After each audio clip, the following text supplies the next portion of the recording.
용감한 토크쇼 직설 시작하겠습니다. 부영그룹이 최근 아이를 낳는 직원에게 현금 1억 원씩을 지급하는 출산 장려책을 발표했습니다. 하지만 현행 세법상으로는 회사나 직원이 상당액을 세금으로 떼이게 되면서 논란이 일었죠.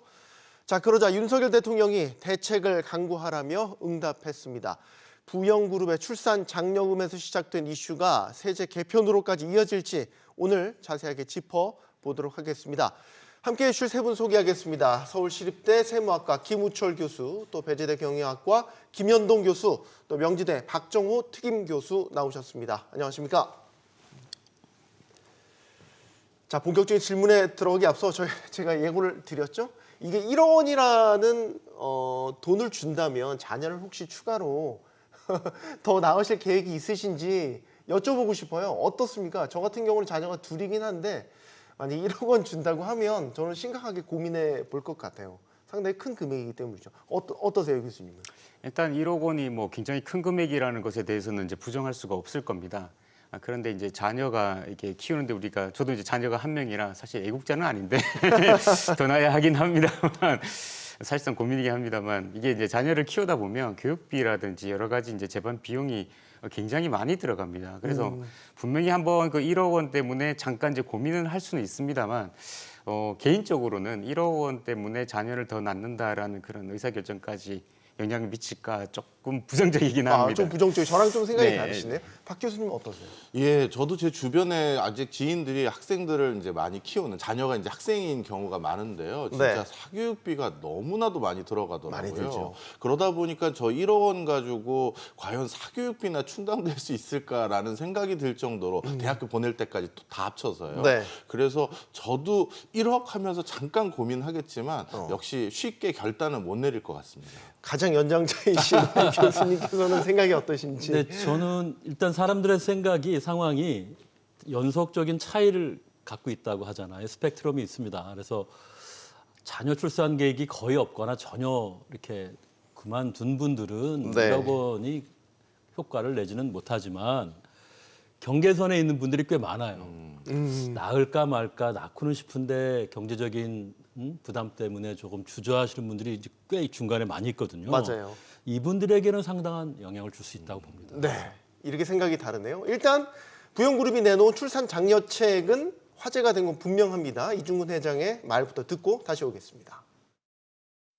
대한민국 출산 장려에 협조해 주십시오. 그래서 우리의 발전과 국가 발전이 같이 이룩되도록 1조를 같이 해주시면 대단히 고맙겠습니다. 자, 그런데요. 1억 원을 주는 건 주는 건데 직원에게 주는 게 아닙니다. 자녀에게 주는 겁니다. 왜 그런가 봤더니 이게 세금 문제가 걸려 있더라고요.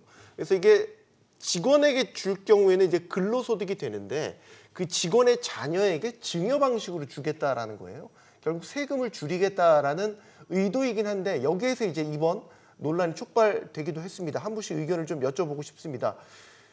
근로소득이 아니라 증여 방식으로 어떻게 보면 이게 약간 우회적인 편법은 아니면 꼼수처럼 여겨지기도 하고요. 어떻게 보셨습니까? 일단 이제 직원에게 직접적으로 이제 그 출산 장려금을 지급하게 되면 현행법 그 해석상으로는 근로소득으로 보는 것이 맞습니다. 맞는데 이제 지금 이제 말씀하셨다시피 지금 부영 같은 경우에는 이런 근로소득으로 만약에 지급하게 된다 그러면 근로자 입장에서는 세부담이 증여 때보다 많이 증가하게 됩니다. 그렇죠. 물론 이제 이게 개인의 어떤 사정에 따라서 달라질 수 있습니다만 가표 구간이라든지 아니면 공제 금액에 따라서 달라지게 되지만 일반적으로는 통상 한 38%, 35% 정도 세율을 부담하게 됩니다. 근데 만약에 이제 증여의 방식으로 만약 지급하게 된다 그러면 과세 표준 1억 원까지는 증여세가 10% 세율이 적용되기 때문에 네. 앞서 말씀드렸던 35%나 38%에 비해서는 세부담이 근로자 입장에서 많이 줄어들게 됩니다.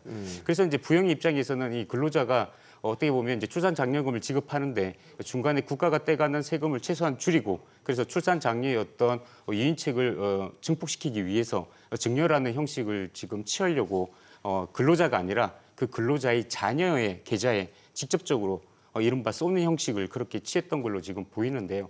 근데 저는 이제 일단 그 자녀의 계좌에 직접적으로 계좌를 이체했다 하더라도 네. 이게 증여로 볼 수 있을지는 좀 따져봐야 될 문제라고 저는 생각을 하고 있습니다. 왜냐하면 우리나라 이제 국세기본법에 따르면 이제 실질과세 원칙이라는 게 있습니다. 네. 실질과세 원칙이라는 게 뭔가 하면 과세 대상이 되는 수익이라든지 소득, 그다음에 거래 행위가 기속되는 자가 이제 그게 명의가 실질적으로 사실상 기속되는 자가 따로 있다면 사실상의 기속자에게 기속자가 이제 납세 의무자가 된다라는 그런 규정이 있습니다. 그래서 만약에 이제 그 자녀의 계좌에 기속이 된다 하더라도 그걸 부모가 어떻게 보면 이제 쓴다든지 여러 가지 그런 방식을 취하게 되면 비록 자녀의 계좌에 들어간다 하더라도 그걸 근로소득으로 보아가지고 과세가 이루어질 가능성이 있습니다. 그래서 이걸 일률적으로 형식적으로만 법 형식이 뭐 단순히 자녀 계좌에 들어갔다고 증여로 볼 수 있는 게 아니라 그 사후적으로 어떤 식으로 그러니까 뭐 증빙서류를 마련한다든지 아니면 실질적으로 구체적인 지출이 어떤 식으로 이루어지는가에 따라서 증여냐 근로소득이냐 이렇게 지금 구분될 수가 있다라고 네. 볼 수가 있습니다. 그러니까 현행 세법상 저희 세법상의 어떤 한계다라고도 볼 수 있는 건데 어쨌든 세부담을 줄이기 위한 궁여지책으로 증여라는 방식을 택한 거 아니겠습니까? 예, 물론 부모께 직접 자기 직원이죠 드릴 수 있는데 굳이 자녀 계좌를 선택했다는 건 부영 측에서 어떻게 보면은 스마트한 접근을 좀 하고 싶어 했다. 스마트한 어프로치다. 네, 이게 뭐 쉽게 얘기하면 이제 국세청 입장에서 볼 때는 이게 세금 포탈을 목적으로 하는 게 아니고 직원에게 조금이라도 더 이제 어떤 장려금의 효과를 극대화하기 위해서 이 직원의 입장에서 이제 생각을 한 거죠. 내가 그냥 우리 직원에게 주면 자기 자사의 직원이기 때문에 네. 근로계약을 전제로 한 것이고 따라서 이제 근로소득에 포괄적으로 들어갑니다. 세율이 높아지는 거죠. 네. 물질세. 그런데 이제 소득물질 깎는 좋은 방법이 무엇인가 이제 궁리를 해보신 결과 자녀 계좌한테 내가 주는 형식으로 취하자. 자, 그러면 국세청은 어떻게 볼까요? 지금 우리 교수님 말씀대로 두 가지 다 해석 가능합니다. 실질적으로 보면 아니 이게 일반 신생아에게 주는 게 아니고 직원 자녀한테 준 거니까 결국 직원한테 준 거나 다름없거든요. 그래서 국세청이 만약 근로소득 과세 하겠다 하면 할 수도 있습니다. 할 수도 있는데 네. 또 다른 면에서 볼 때는 굳이 이번 거는 그럴 필요가 뭐가 있느냐. 적어도 증여의 형식은 취했으니 증여세 과세해도 된다. 이거는 세무당국의 판단의 문제가 있습니다. 어쨌든 세부담을 줄이기 위해서 증여라는 방법을 택했지만 과세 원칙이라는 측면에서는 논란이 되고 있는 건 분명하기 때문에 이런 가운데 이제 윤석열 대통령이 어쨌든 대책을 마련하라고 여기 이제 대책 마련을 지시를 하면서 또 한 번 이게 이제 논란이 됐단 말이죠. 어쨌든 어떤 방식으로든 결론을 내야 되는 그런 상황에 직면했습니다. 박 교수님. 예, 사실 이게 결론이 그렇게 쉽게 나지는 않을 것 같습니다. 네. 앞서서 교수님께서 말씀 주셨지만요, 법에서는 실질적으로 세금을 부과할 때 형식적인 요건 못지않게 실질이 무엇인지를 중요시 여깁니다. 네. 다시 한번 좀 설명을 드리면요, 예를 들어서 아버님이 아들에게 아파트를 물려주고 싶어요. 네. 그런데 이걸 증여했었을 때 또는 상속이나 이런 형태를 취했을 때 나중에 이게 더 높은 세율이 부과될 수 있기 때문에 그렇죠. 아들이 마치 내 아파트를 싸게 산 것처럼 형식을 매매로 취할 수가 있거든요. 네. 그런데 이것은 실질적으로 누가 봐도 상속이자 증여일 수 있는 여지가 많이 있거든요. 네. 그러다 보니까 이런 것들은 실질적으로 매매가 아니라 증여에 해당되거나 나중에를 바탕으로 했었을 때 뭐 상속이라도 볼 수 있도록 하게끔 이렇게 실질을 바탕으로 과세를 하게 되어 있는데요. 만약에 이번에 취지는 저도 100% 공감하고 네. 부영에서도 자신들이 줬던 출산 장려금이 직원들에 온전히 전달될 수 있는 나름대로의 방법을 생각한 거에 대해서는 제가 그 선의는 절대 오해는 없습니다만 네.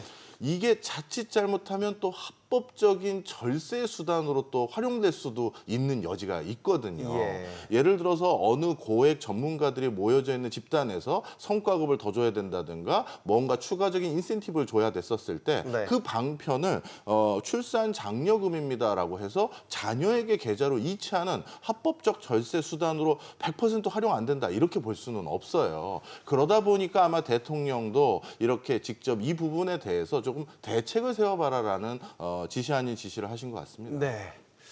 그러니까 합법은 합법인데 이거를 이제 고지고대로 볼 수는 없는 거고 그래서 여러 가지로 좀 악용될 소지도 분명히 있는 것 같다. 그렇다고 해서 우리가 지금 출산 장려금에 대해서 비과세 혜택이 없는 건 아니에요. 분명히 지금 적용되고 있는데 여기에도 또 논란이 있죠. 이게 월 20만 원입니다. 1년으로 따지면 연간 240만 원이죠. 이것도 원래 10만 원이었다가 작년에 들어서 이제 확대가 된 거예요. 우리가 지금 아까 뭐 잠깐 아이 키우는 비용 얘기했지만 현실과 너무 동떨어진 거 아닌가 이런 지적도 있는 건 분명히 맞는 것 같습니다. 김 교수님.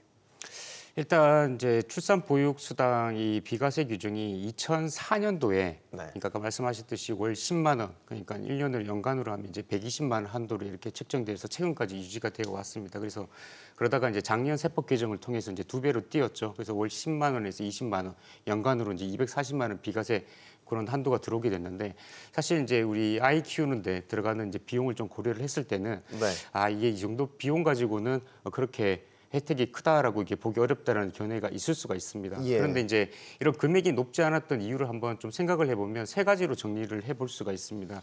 첫 번째가 이제 이런 저출산 문제가 우리가 처음에 이 출산 보육 수당에 관련된 비과세 규정이 들어왔을 때는 네. 저출산 문제가 그렇게 심각하지는 않았었습니다. 2004년도였으니까요. 네. 물론 이제 그 이후에는 이제 저출산 문제가 점점 사회적 이슈로 대두되긴 했습니다만 일단 상황은 먼저 그랬었습니다. 두 번째 이유는 바로 뭔가하면 비과세 범위를 너무 좀 넓혀버리면 약간 조세피가 문제라는 발생을 할 수가 있습니다. 네. 그러니까 예를 들어서 이제 회사가 근로자 개인에게 월 400만 원을 지급할 때 1차적으로는 원칙적으로 이제 과세가 됩니다. 물론 뭐 비과세되는 수단이 있습니다만 일단 그건 없다라고 가정을 했을 때 네. 400만 원에서 과세가 되는데 만약에 이 출산 보육 수당에 대해서 200만 원까지 비과세를 해주겠다라고 한다면 근로자에게 지급되는 월급 총액은 변함이 없는데 네. 회사가 항목을 변경시켜가지고 그렇죠. 200만 원까지 야 출산 보육 수당이야라고 해버리면 세금이 줄어들게 되는 거죠. 아까 그래서 박 교수님 말씀하셨던 그 예, 지적과도 맞습니다. 예, 조세피랑 뭐 절세 뭐 좋게 말하면 이제 절세인데 아무튼 이런 식으로 좀 조세피 문제가 발생할 수가 있다라는 거죠. 그다음에 이제 세 번째 이유가 뭔가하면 그때 당시에 지금까지는 사실 이제 부영이 이런 식으로 대규모의 거액의 출산 장려금을 지급하기 전에 기업들이 출산 보육 수당으로 그렇게 큰 금액을 지급하는 예는 그다지 없었습니다. 그러니까 현실적으로 그렇게 고민할 필요가 없었다라는 거죠. 그래서 뭐 이런 원인을 어떻게 보면 이제 최초 도입부터 작년까지 연간 120만 원 이렇게 유지돼가 왔었죠. 근데 이제 작년 국회에서 이제 그 법안이 발의가 됐었습니다. 네. 그러니까 이 출산 보육 수당의 비과세 한도를 좀 늘리자. 그래서 여러 법안들이 나왔었습니다. 국회의원들한테 나왔었는데 그때도 나왔던 이야기가 뭔가 하면 그때 당시 종전 10만 원에서 15만 원, 20만 원, 30만 원 그리고 제일 높았던 게 뭔가 하면 월 100만 원 정도 수준밖에 안 됐습니다.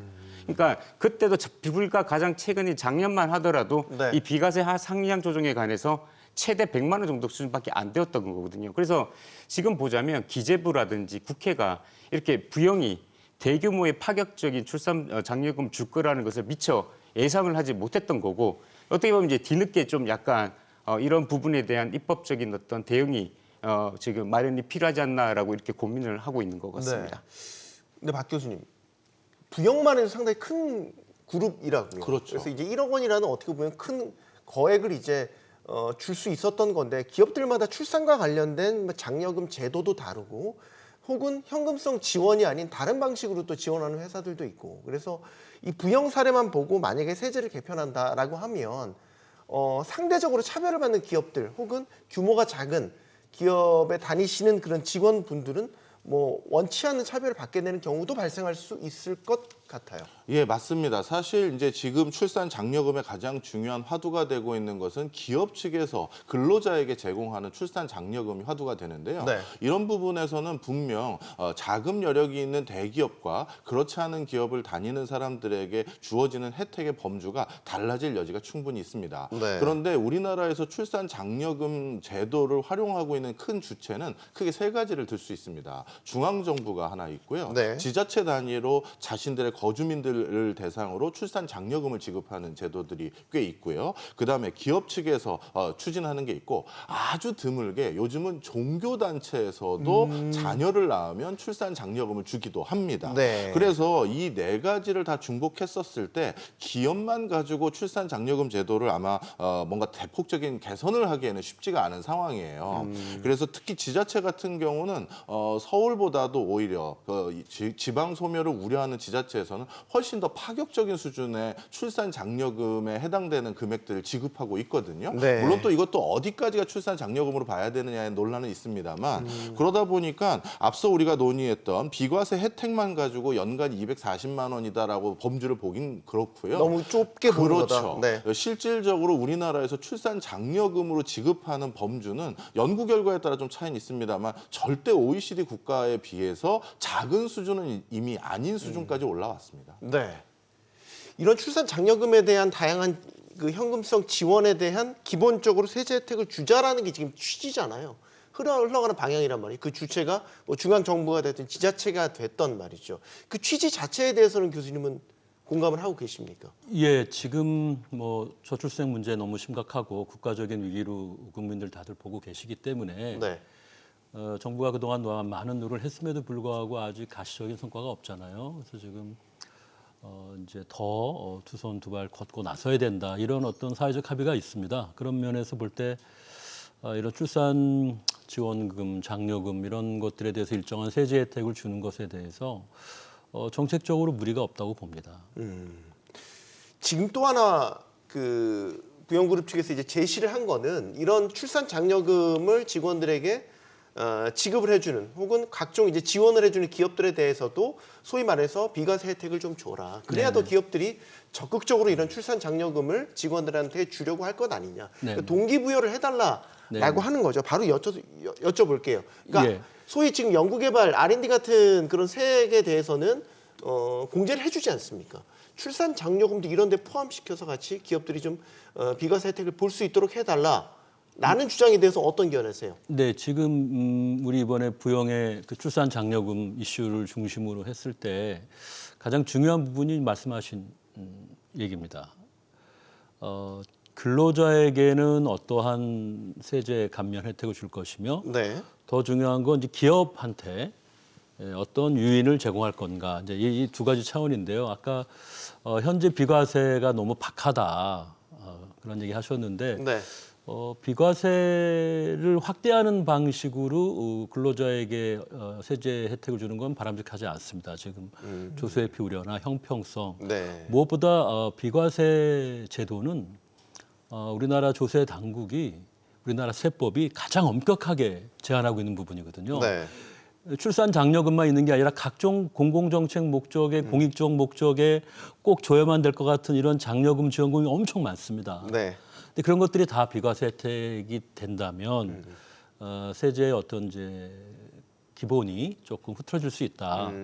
그런 걸 분명히 고려를 해야 될 것 같습니다. 그래서 비과세는 좋은 방법이 아니고 근로자에게는 아까 이제 증여세를 할 것이냐 아니면 다른 뭐가 있느냐 하는데 가장 자연스럽고 과세 원칙에 맞는 건 근로소득 과세를 하되 자기 근로자에게 또는 그 가족에게 주는 거니까요.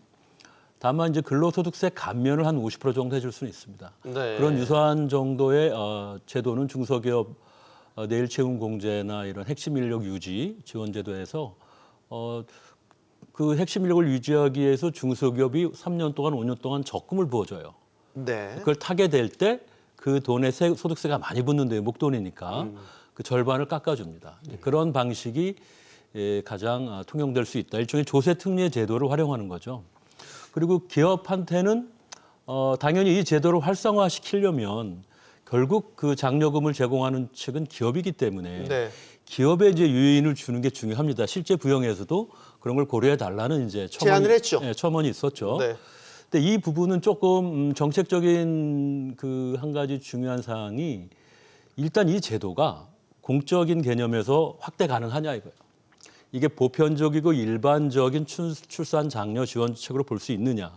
제가 볼 때는 기업의 현금의 여유가 있고 직원에 대한 복지 혜택이 좋거나 이런 기업들은 일부 동참할 여지가 꽤 있습니다. 네. 그러나 이제 그거는 보통 어떤 기업 특수한 상황에 많이 좌우가 됩니다. 그래서 정부가 기업 보고 이렇게 1억 원은 아니더라도 네. 이런 식의 목돈을 출산을 하게 되면 기업이 주는 게 어떻겠냐는 식으로 하고 정책적으로 이거를 만약에 권고를 하면 글쎄요, 이거는 기업 입장에서는 어떤 압박을 낄 수도 있고 왜냐하면 어떤 기업은 주고 어떤 기업은 안 주면 못 주는 기업은 또 소가리를 하게 되는 것이고 근로자는 위화감을 느끼게 되겠죠. 그래서 이 기업의 어떤 여건에 따라 이게 시행할 수도 있고 안 할 수도 있는 좀 특수한 면에 있는 제도를 정책적으로 우리가 이거 무조건 확대 보급하겠다고 하고 강력한 세제 요인을 주자. 이 부분은 조금 걸립니다. 이거는 지금 부영이 택한 저 방식은 대단히 사회적으로 좋은 파장을 일으키고는 있지만 다른 모든 기업에 이걸 확대하기에는 여건이 너무 다릅니다. 기업이 처한 여건이 너무 다르고 하고 싶어도 못하는 기업이 훨씬 많고 그렇기 때문에 여기에 대해서 이 한 행위의 장려금에 대해서 정부가 세제 혜택을 집중하는 것은 조금 더 시간을 두고 봐야 된다. 다만 다른 여러 기업들에서 네. 부영과 같은 우리 장려 지원책을 우리도 같이 하겠다라는 어떤 그런 반응이 호응이 이렇게 나온다면 그때는 충분히 세제 지원을 통해서 정책적으로 유인을 제공할 수 있습니다. 물론 법인세를 깎아주는 게 대표적인 방식이 되겠죠. 아래 이제 세액공제처럼 출산 장려금 지원 세액공제 이런 식으로 해서 그렇죠. 깎아줄 수는 있죠. 하지만 다른 기업의 동참 가능성이나 호응 여부도 중요합니다. 근데 이제 세액 공제라는 아주 매력적인 어떤 당근책을 마련해 놓으면 뭐 그냥 저의 단순한 생각입니다만 500만 원 지원할 거 1000만 원 지원할 유인이 되는 것이고 뭐 이런 식의 이제 그 생각을 하게 되거든요. 그러니까 말씀하신 대로 뭐 부영처럼 1억 원이라는 아주 거액을 쾌척할 수는 없겠지만 어떤 다른 방식으로든 어떤 파급 효과가 있지 않을까라는 생각을 갖게 되는데 두 분 의견도 같이 듣고 싶습니다. 지금 이제 부영이 이 세액공제라는 이야기를 지금 들고 나온 이유가 뭔가 하면 기본적으로 이제 근로소득으로 보는 출산 장려금은 지금 법인세법상 우리 그 부영의 입장에서는 이제 경비, 뭐 정확하게 말하면 송금인데 아무튼 경비로 떨 수 있습니다. 네. 떨 수 있는데 자녀 계좌에 이제 지급하는 형식으로 어쨌든 간에 그게 만약에 증여로 인정이 된다면 네. 증여로 하게 되면 부영의 입장에서는 떨 수 있는 경비가 없습니다.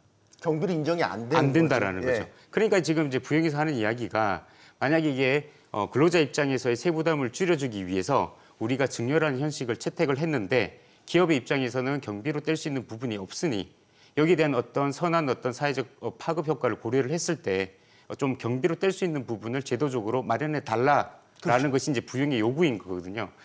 그래서 저는 이제 현실적으로 봤을 때 사실 물론 좀 이게 이제 조세 원칙이라든지 이런 거 전반적으로 봤을 때는 좀 신중하게 봐야 된다는 것도 저도 이제 일단 동의를 합니다. 네. 그런데 사실 우리가 지금 여기서 관가를 하지 말아야 될 것이 뭔가 하면 지금까지 정부의 저출산 대책은 사실상 실패를 했거든요.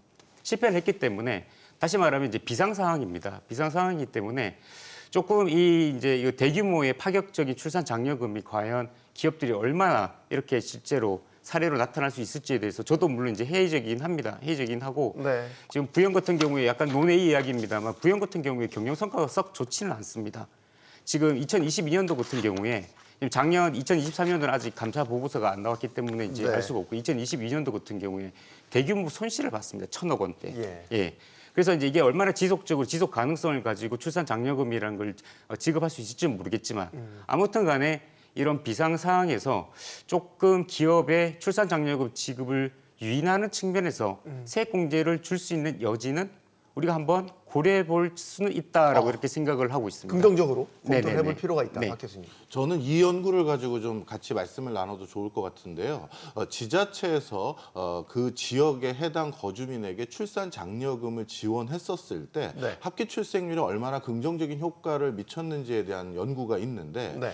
전남 지역 같은 경우는 확실히 긍정적인 효과를 미친 것으로 조사가 됐지만 충북이나 이런 지역 같은 경우는 상대적으로 긍정적인 효과를 미치지 못한 것으로 전망이 됐습니다. 그 이유가 왜 그러냐 하면요. 상대적으로 충북이나 충남 지역 같은 경우는 네. 우리나라의 대기업들의 공장이라든가 여러 지사들에 해당되는 회사들이 대거 위치하고 있거든요. 네. 그 얘기 무슨 얘기냐? 지자체에서 출산 장려금이나 출산 장려 제도를 도입하기 이전에 사내에서 나름대로 부영과는 다른 형태로 사내 보육원을 굉장히 쾌적하게 운영한다든가 아이들을 키울 수 있는 환경 환경을 회사 차원에서 이미 공고하게 제공해줬고 있기 때문에 네. 사실 지자체에서 추가적으로 출산 장려금을 더 줬었을 때 효과가 미비했다는 점도 있다는 겁니다. 네. 그 얘기 무슨 얘기냐? 부영그룹이 이번에 직원 한 명당 자녀 하나에 1억 원씩 지급하는 게 워낙 파격적인 금액을 줘서 이렇게 이슈가 되는 것이지 회사에 따라서는요. 사실 현금으로 1억을 준 것은 아니지만 사내 보육원에서 높은 교육의 질을 담보할 수 있는 좋은 인프라를 구성했다든가 네. 아니면 자녀가 회사에 불가피하게 왔었을 때 자녀가 놀 수 있는 놀이방 시설을 아주 쾌적하게 구축했다든가 다른 형태로 저거에 준하는 지출을 하고 있었던 회사도 없진 않다라는 것이죠. 따라서 부영 같은 경우는 1억 원을 현금으로 줬다라는 것으로 인해서 너무 큰 이슈가 되곤 있는데 이미 다른 형태로 어떻게 보면 출산 장려 제도를 사내에서 운영하는 회사들이 있을 텐데 네. 그러면 현금 지원하는 것만 이렇게 뭐 페이버를 더 준다든가 네. 이런 것과 그것도 또 비교를 해봐야 된다는 거죠. 그렇죠. 그러니까 취지 자체는 공감을 하지만 네. 각 기업마다 처한 상황, 지역마다 처한 상황이 다르기 때문에 그거를 무턱대고도 세법에 이거를 넣기 해도 또 고려해야 될 사항들이 많다. 진짜 쉽지 않은 이슈인 건 분명히 맞는 것 같습니다. 이건 조금 더 이슈가 진행되는 걸 좀 지켜보고 논의가 진행되는 상황을 보고 저희가 추후에 다시 한번 좀 다뤄보도록 하겠습니다. 세제 관련해서 또 다른 뜨거운 감자가 되겠죠. 상속세 관련 이슈도 한번 짚어보도록 하겠습니다. 기획재정부가 상속세, 유산취득세 연구 용역을 이제 이번 달 마무리를 하게 되는데요. 유산취득세로 전환을 하게 되면 상속세 부담이 줄어들까요? 아니면은 케이스 바이 케이스처럼 사안 따라 달라지게 될까요? 이 부분을 한번 짚어보도록 하겠습니다. 일단은 유산세냐, 유산취득세냐 구조 자체가 다른 거잖아요. 구조 비교 설명을 좀 부탁드리겠습니다. 그러니까 이제 조금 이제 일반인 분들 같은 경우 이해하기 좀 힘들 수가 있는데 좀 쉽게 설명을 드리자면 유산세 같은 경우에는 피상속인의 관점에서 상속세를 계산하는 구조고요. 네. 유산취득세라는 것은 상속인의 관점에서 상속세를 계산하는 겁니다. 무슨 어려운데요? 말인가 하면 좀 어렵습니다. 좀 어려운데요? 예. 근데 이제 상속세 좀 관심이 있으신 분들이거나 실제로 이제 상속을 또 받아보신 분들은 또 아실 수 있는 부분이긴 한데 기본적으로 유산세라는 것은 피상속인 그러니까 망자죠 돌아가신 분의 재산 전체를 가지고 거기에 대해서 이제 누진세율을 적용해가지고 세금이 계산되는 구조고 그 다음에 배분되는 건가요? 그 다음에 이제 세금을 세금 내고 먼저, 난 다음에 네, 계산하고 난 다음에 이제 하고 배분되는 그다음에, 겁니다. 네. 근데 유산취득세 같은 경우에는 일단 아까 제가 말씀드렸듯이 상속인 관점이다 보니까 네. 그 상속인들이 각자 취득하게 되는 받게 되는 그 재산의 관점에서 세금을 계산하게 됩니다. 이게 어떤 차이가 있는가 하면 우리나라가 기본적으로 이제 세금이 누진세율이라고 해서 과세표준이 올라가면 올라갈수록 그러니까 재산 규모가 커지면 커질수록 세율이 뛰잖아요. 올라가는 그런 구조입니다. 그래서 네. 그거를 뭉쳐가지고 세율을 계산하게 되면 적용하게 되면 세금이 갈라서 따로따로 떼낼 때보다는 올라가는 경우가 굉장히 많다라는 거죠. 네. 그래서 유산세인 경우는 일반적으로 이제 세부담이 크다. 유산취득세는 세부담이 좀 작아질 수 있다. 뭐 이런 식의 이제 이야기가 오고 가고 있습니다. 근데 네. 제가 조금 더 말씀을 드리자면 사실 이제 유산세에서 유산취득세로 전환하면 세부담이 뭐 줄어들 것이다. 이렇게 이제 이야기하시는 분들이 굉장히 많은데 줄어들 것 같은데요? 근데 이게 이제 일률적으로 어떻게 된다라고 말할 수는 없고요. 케이스 바이 케이스입니다. 무슨 말인가 하면 이 계산 구조를 보면 뭐 조금 또 어렵게 생각하실 수는 있겠습니다. 뭐 네. 기초 공제라든지 일괄 공제라든지 배우자 공제라든지 그 공제 금액들을 어떻게 우리가 설계를 하느냐에 따라서 유산 취득세로 가더라도 세부담이 올라갈 수도 있고 줄어들 수도 있습니다. 그건 네. 실제로 이제 텍스 디자인을 어떻게 하느냐에 따라서 달라지게 되는데요. 근데 지금 우리가 여기서 관가하지 말아야 될 게 바로 뭔가 하면 유산세냐 유산취득세를 세부담의 어떤 다가로 지금 접근할 것이 아니라 네. 공평의 관점에서 들어가야 된다는 겁니다. 공평의 관점. 예, 무슨 말인가 하면 지금 이 유산취득세를 주장하는 쪽에서 전환해야 된다라고 이야기하는 그 근거가 뭔가 하면 예를 들어 이런 경우입니다.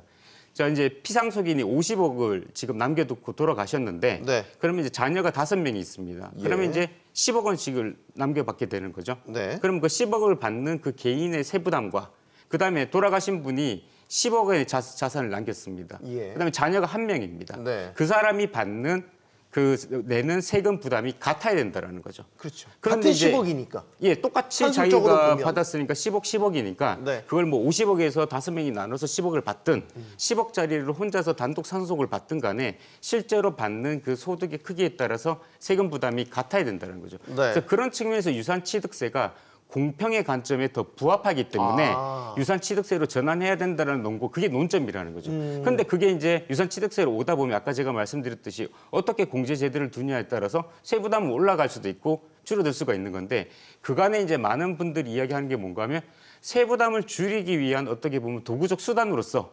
유산취득세로 가야 된다라고 이제 이야기하시는 분들이 있는데, 그건 논점에서 조금 벗어난 부분이고요. 우리가 이제 공평, 우리가 세금에서는 응능과세라고 하는데 네. 뭔가 하면 내가 실제로 담세력이 있는 것만큼 세금을 부담해야 된다는 원칙이 있거든요. 그래서 아까 말씀드렸던 10억이라면 같은 세금을 부담해야 된다는 그런 측면에서 유산취득세 논의가 의미가 있다라고 이렇게 말씀드릴 수가 있습니다. 네. 정리를 간단히 해보면 일단 유산세와 유산취득세의 차이는 유산세 같은 경우는 이제 먼저 사망자에 대한 재산에 세금을 매긴 후에 배분이 되는 거고, 유산취득세는 이제 상속자들이 각자 받은 유산에 각각의 세금을 이제 부과하는 이런 차이가 있겠습니다. 김 교수님, 국제적인 추세는 뭐라고 봐야 됩니까? 유산세입니까? 유산취득세입니까?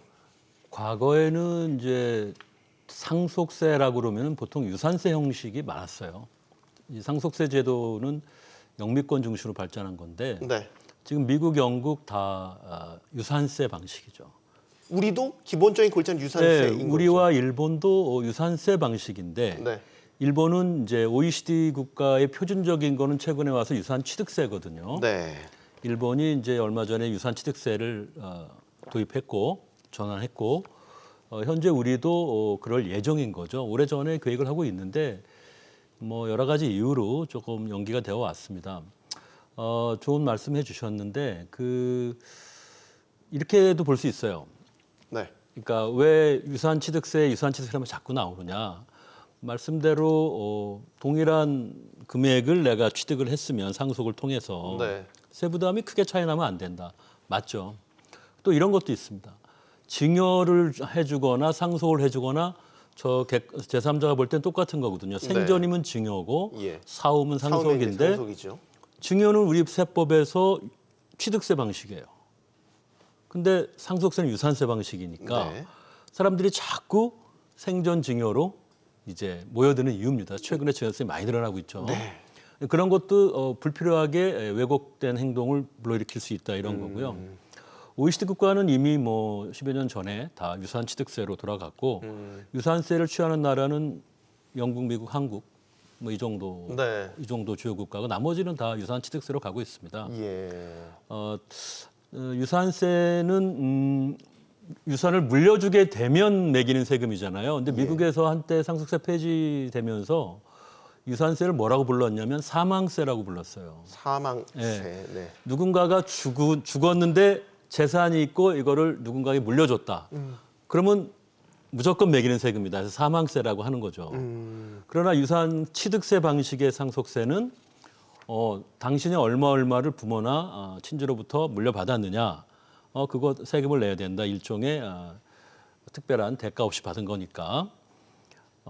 그래서 둘의 개념은 많이 다릅니다. 네.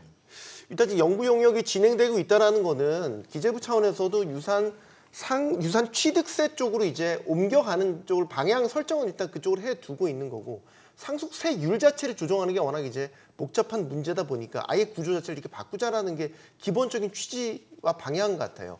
박 교수님께서는 여기에 공감을 하고 계시는지? 예, 사실 이번 용역에서 우리가 담고 있는 함이라는 게 생각보다 전 좀 크다고 생각합니다. 그리고 네. 좀 불편한 진실도 있다라고 전 말씀을 드리고 불편한 싶은데요. 진실. 네. 예를 들어서 이렇게 말씀드리고 싶어요. 어느 대기업 총수가 자녀에게 재산을 이제 상속하거나 증여를 할 때 네. 그 엄청난 재산에 대해서 과세해야죠. 당연한 사회적 명분이라고 생각합니다. 네. 자, 그런데 우리가 이 부분에서 이제 주목해야 될 게 있는데요. 예를 들어서 큰 회사의 총수만 자녀에게 증여할 때 엄격하게 과세를 하는 거, 그게 과연 맞느냐? 이게 무슨 얘기냐면 네.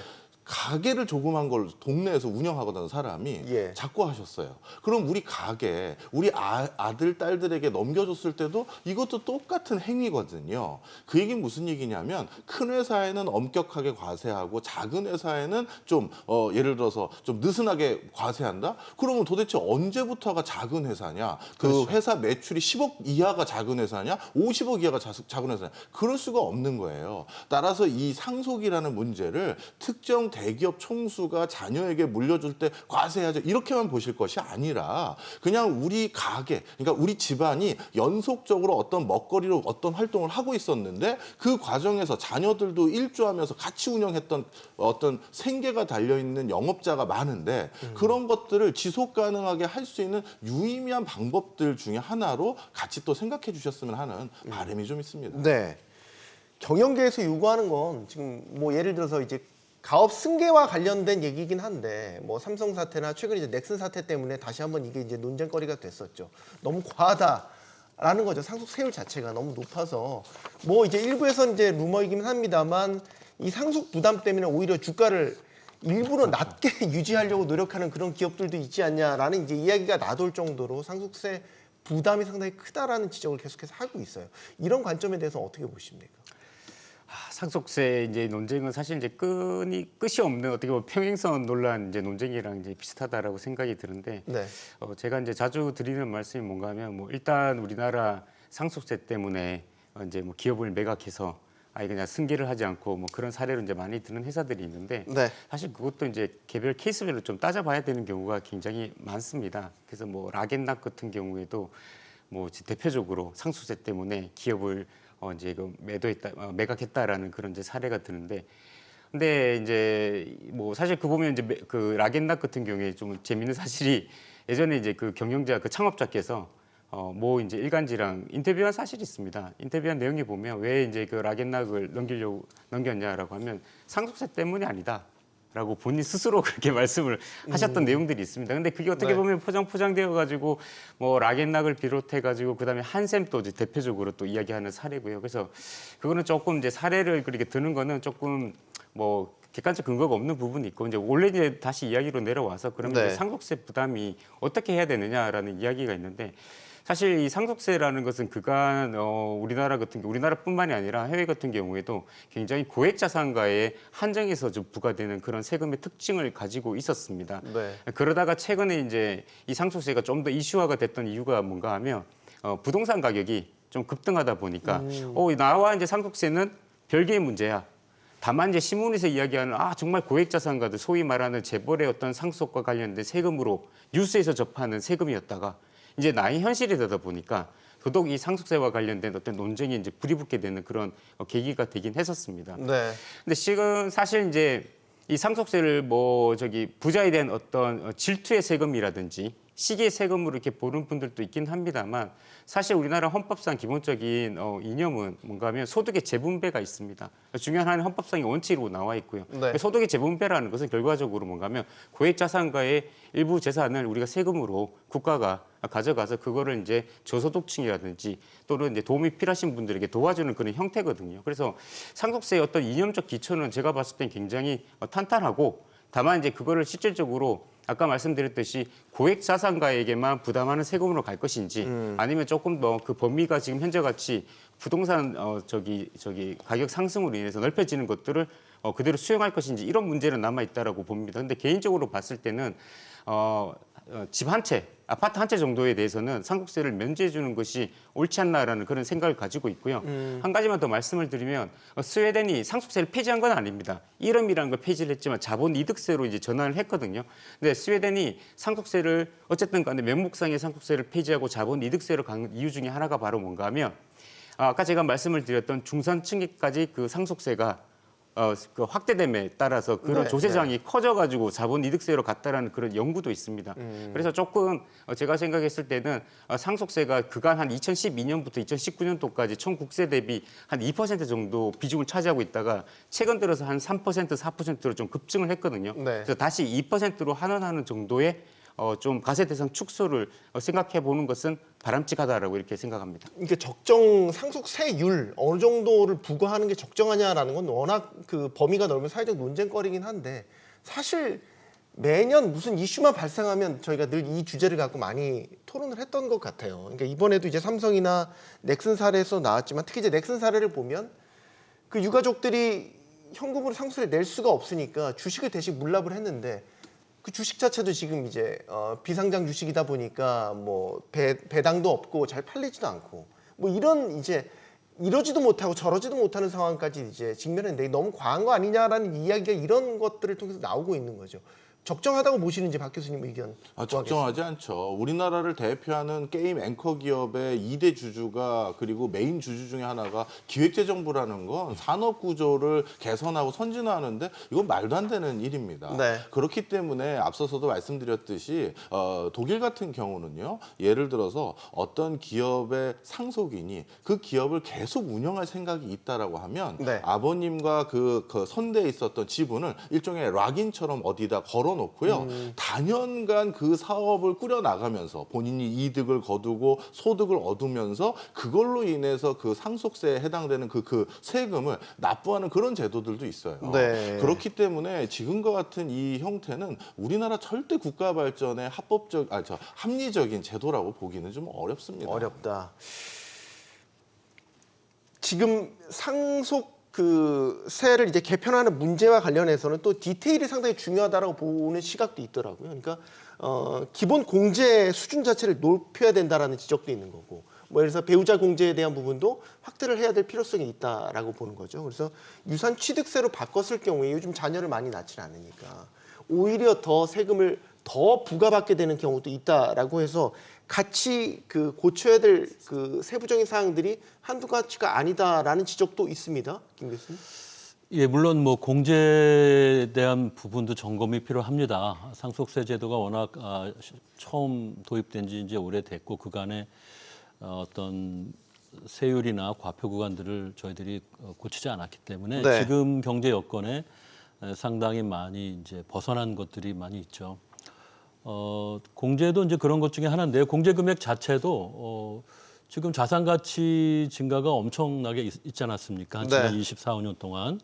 근데 이제 과거에 정해놓은 걸 거의 그대로 좀 쓰는 형편이고요. 그러니까 공제 금액의 기준도 좀 높일 필요는 있습니다. 근데 네. 상속세에서 제일 중요한 게 공제액이 확대겠는가, 기본 공제 등을 확대하는 것인가에 대해서는 뭐 그거는 부수적인 거라고 보는 견해가 더 많고요. 아무래도 최고 50%에 달하는 높은 세율, 이 부분은 이제 반드시 손을 봐야 된다라는 의견이 점차 이제 늘어가고는 있습니다. 물론 네. 대립은 돼 있지만 그래서 대략 OECD 평균 수준인 한 20-30% 수준이 어떻겠는가 이런 이제 얘기들은 나오고 있고요. 과표 구간도 지금 2000년 초에 이게 정해진 거거든요. 그러니까 그때 상속세를 내시는 분은 지금 과표 기준으로 그때 상속세를 내시는 분들은 지금 보면 최소한 빌딩이 있어야 돼요. 어느 정도 사이즈가 있는 큰 빌딩. 빌딩. 예. 근데 지금은 웬만한 유망 지역의 아파트 한두 개만 있으면 이제 상속세를 내는. 네.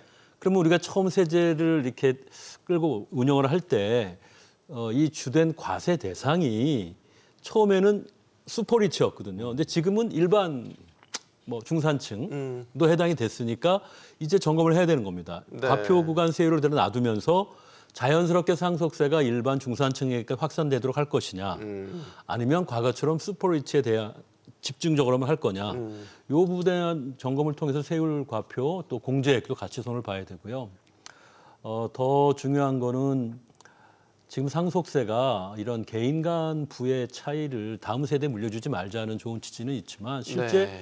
그로 인한 부의 양극화 개선 효과를 저는 느낄 수 없습니다. 네. 이 상속세 제도로 인해서 네. 그래서 양극화가 많이 해결되고 있어라고 보기에는 좀 어렵고, 그러나 반면 부작용은 더 체감이 되고 있습니다. 특히 기업 승계 과정에서 그렇습니다. 네. 여기에 대해서 우리가 어떤 뭐 감정적인 주관적인 의견은 배제하고 이런 식으로 기업 승계가 불안해지고 그 와중에서 편법, 탈법이 이루어지면서 사회적으로 비난 처벌에 가해지는 이런 것들이 과연 우리 미래 성장이나 우리가 사회가 좀 발전해 나가는데 과연 도움이 되는 요소냐. 너무 과중한 세율을 마련해 놓고 기업 승계를 불가능하게 해놓고 거기에 편법을 하게 되면 이제 비난하는 게 반복되고 있는데 이런 것을 바람직하지 않다는 거죠. 개인적인 부와 사회적인 부는 구분을 하자. 무슨 얘기냐면 현금성 자산이나 부동산 자산을 상속하는 것과 사업용 자산, 기업이죠. 이거는 이제 사회적인 생산 수단이기도 하거든요. 네. 이게 계속 유지되는 것을 전제로 한다면 여기에 대해서 50% 세율을 굳이 받을 필요가 뭐가 있느냐. 나중에 이 세세를 정리할 때 그때 받아도 충분하다. 승계 과정에서는 넘어가고 처분 과정에서 받는 것도 충분하다. 왜냐하면 개인에 대한 부의 상속세를 매겨서 오는 혼란과 이런 우리 모두에게 혜택이 돌아오는 사회적 생산 수단인 기업의 사업용 자산에 대해서 세금을 매기는 게 혼란을 가져오는 거하고는 부작용의 크기가 다릅니다. 그래서 저는 유럽 나라들 대부분 기업 승계를 전제로 하는 경우는 상속세를 그렇게 부과하지 않습니다. 네.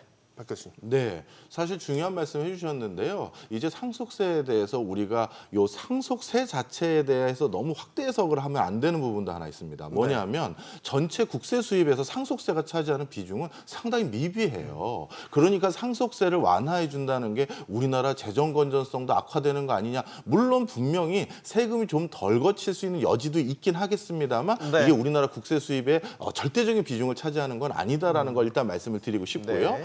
오히려 앞서 교수님께서 말씀해 주신 것처럼 사회적으로 상속이 합리적이고 아니면 적절하게 이루어지지 못하는 과정에서 생기는 불협화음이라고 해야 될까요? 편법, 불법, 탈법이 너무나도 많습니다. 사실 많은 경우 일감 몰아주기가 왜 일어났느냐 궁극적으로 따져보면 이것도 상속과 관련된 문제가 있고 네. 그다음에 이 회사의 주가는 왜 이렇게 저평가가 계속 되고 있느냐 이것도 살펴보니까 또 우리가 암묵적으로 상속과 관련이 있을 정황이 많아 보이는 것도 분명한 사실이고요. 네. 따라서 지금 이 상속세라는 이 멍해 때문에 이것 때문에 우리가 감내하고 있는 사회적인 부조리가 너무 많아졌고요. 그리고 이 상속세에 대해서 아까 과표 구간이나 이걸 새로 고쳐야 된다는 말씀을 해주셨는데 정말 중요한 얘기입니다.